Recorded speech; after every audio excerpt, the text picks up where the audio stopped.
I'm here today to do my Spookathon Wrap Up.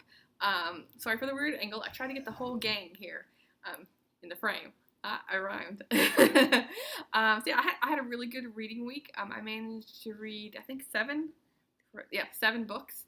I would call that a success. The first one I read was A Salted Caramel, an Amish candy shop mystery by Amanda Flower. Hopefully you can see that okay with the glare. This was an interesting book because I've read cozy mysteries and I've read books about the Amish community, but I've never read one that's a cozy mystery and an Amish book. And this is all about a woman who visited her grandparents growing up, but she's living in New York City now, and she goes to visit her grandparents who own a candy shop. Candy and chocolate shop, because she herself is a chocolatier in New York City, like a big fancy chocolate shop.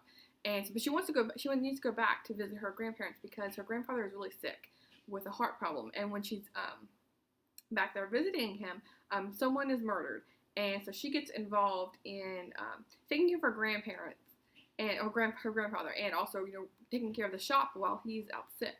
And trying to solve the murder mystery, of course. And this was a really delightful read. I really, really enjoyed it, and I do plan on continuing on with the series. The next one I didn't enjoy as much. This is The Chain by Adrienne McKenty.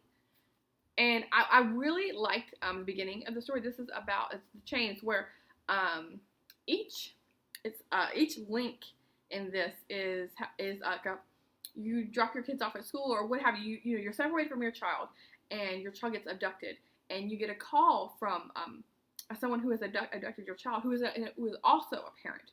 So if they're linked, like each parent has to take someone else's child in order to get their child back. And if you don't, then your child, who's been held captive by the previous person, is killed. And so if that makes sense.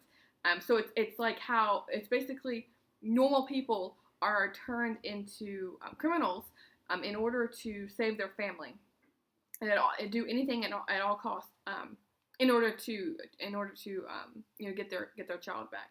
And so the beginning, the first half was really interesting because you're seeing, like I said, like you're seeing normal people commit crimes, and they're really having a hard time dealing with it, and they're trying to get all this money, all this cash readily. And so that was really interesting. But the second part, which you would think would be interesting, the second part is you learn about people who are behind this scheme. And I thought at first, this is going to be really interesting to learn about. But it didn't come off as plausible. I mean, of course, this is it's a fiction story, and it sounds out of this world to begin with. But the explanation didn't make a lot of sense at all, and I didn't enjoy it as much as the first part. So yeah, here's that one. Let me just drop the iPad. And then I read Turn of the Key by Ruth Ware. This is the first book I read by Ruth Ware. I've heard a lot of good things about her. And this one, again, I didn't enjoy as much as I thought I would. I think maybe, I don't know, it's overhyped or something. I'm not sure. This is a book about a smart house. This woman who, she has experience as a babysitter. And she talks about how it opens up with how she was saying she was on the computer looking around. She doesn't say what, but she stumbles across an ad looking for a live-in babysitter to take care of this family, far out in the middle of nowhere. And so she just has to drop everything she's doing in order to take this job.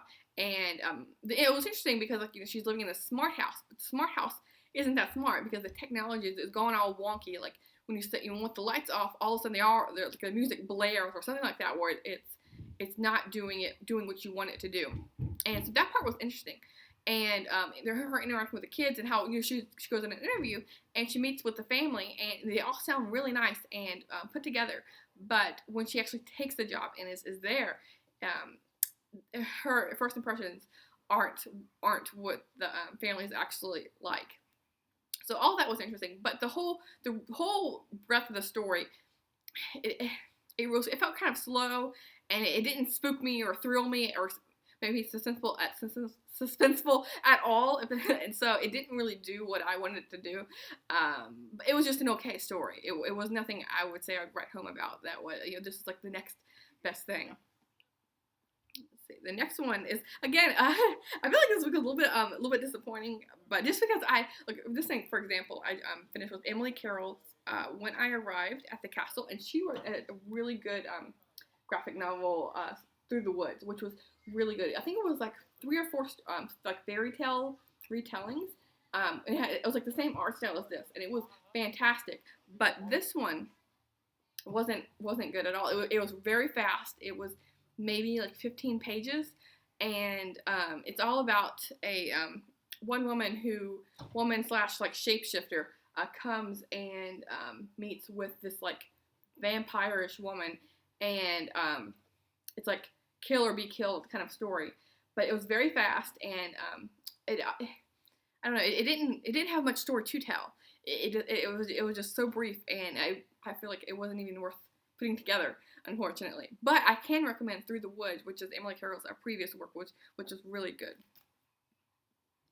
And then this is the one that I read that wasn't part of my TBR. It was the one I was listening to at work. This is A Permanent Record by Edward Snowden, and this is his like biography of sorts. And let me put it up here so you can see the cover.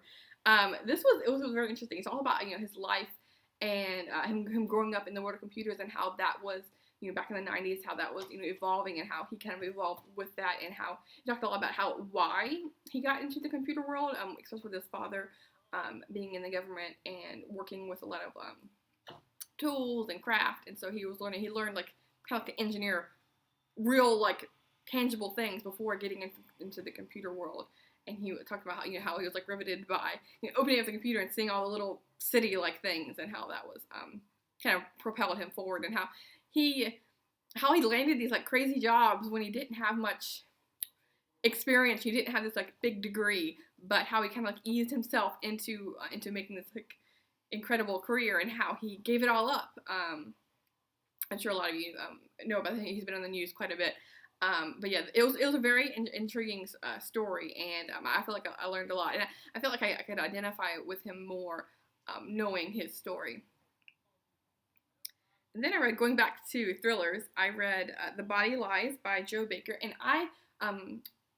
it's not really picking up. Let's see if I can turn it down. Yeah, that's kind of better. Okay, yeah, The Body Lies by Joe Baker, and I had read Longborn by her, which I really liked. It was kind of like a Pride and Prejudice retelling. Sorry if you can hear the noise. I have my windows open. But this was a Pride and Prejudice retelling in the mindset and the perspective of the servants, which was very interesting.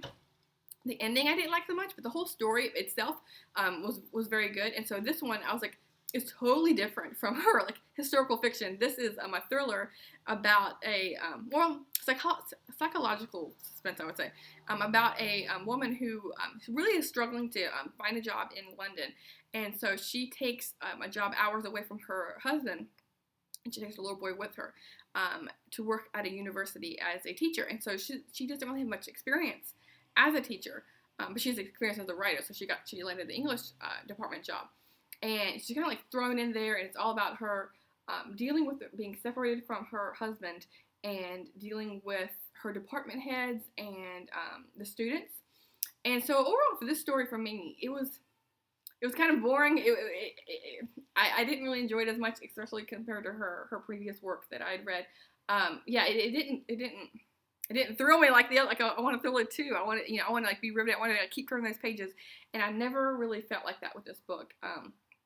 The main plot of the story is how she's interacting with the students, and what I really liked about this, the writing style, was how you get her perspective, but every couple of chapters or so, you get a snippet of the writing student she's working with, their like short story, and so you kind of learn about her students through their short stories. And there was one person in particular you really get to know, because they're like the bad guy, and so who was kind of taunting her through writing short stories, which I like that idea.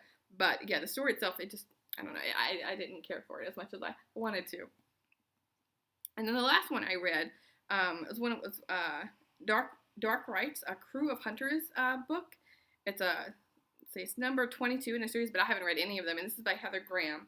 And I've been meaning to read her a while, ever since I started reading romance books for the romance book bingo over the summer, and I kept hearing about her, and so it's a paranormal romance, thriller, suspenseful romance, and I thought it was a really interesting combination, kind of like how the Amish cozy mystery series was interesting melding of genres. And so in this one, you get a romance, but it isn't the main focus at all, like a standard genre romance is.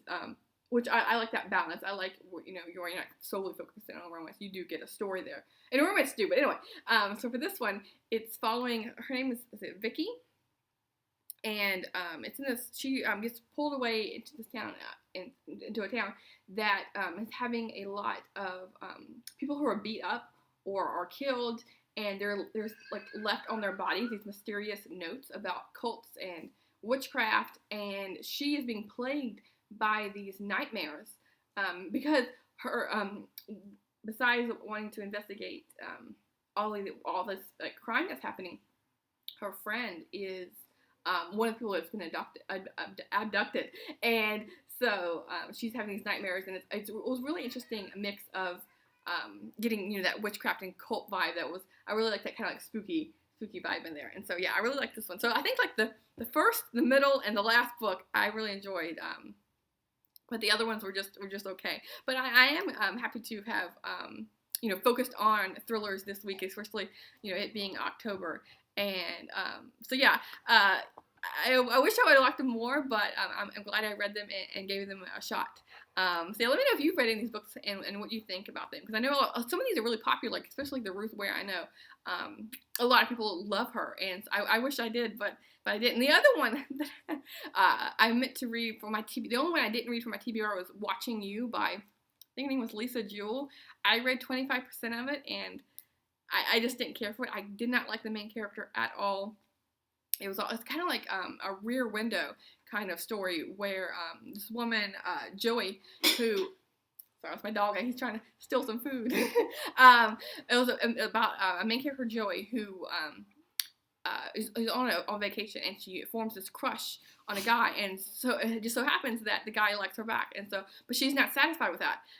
Like a month into her marriage, or really her getting to know him, a month into her relationship, basically, she's bored, and she becomes infatuated with the neighbor, and the neighbor's son is the one who is like watching people on their street, and so he's watching the main character, her interactions with her husband and with the boy's father. And so yeah, I did not like the main character. I didn't really understand what was the story going to be. I mean, I didn't care for it. So yeah, so overall, I would say, if I was going to give this a whole star rating thing, I would say like 3 out of 5 for overall. But I had some highlights in there. So anyway, yeah, let me know what you think of any of these books, and I'll talk to you soon. Thanks, BookTube.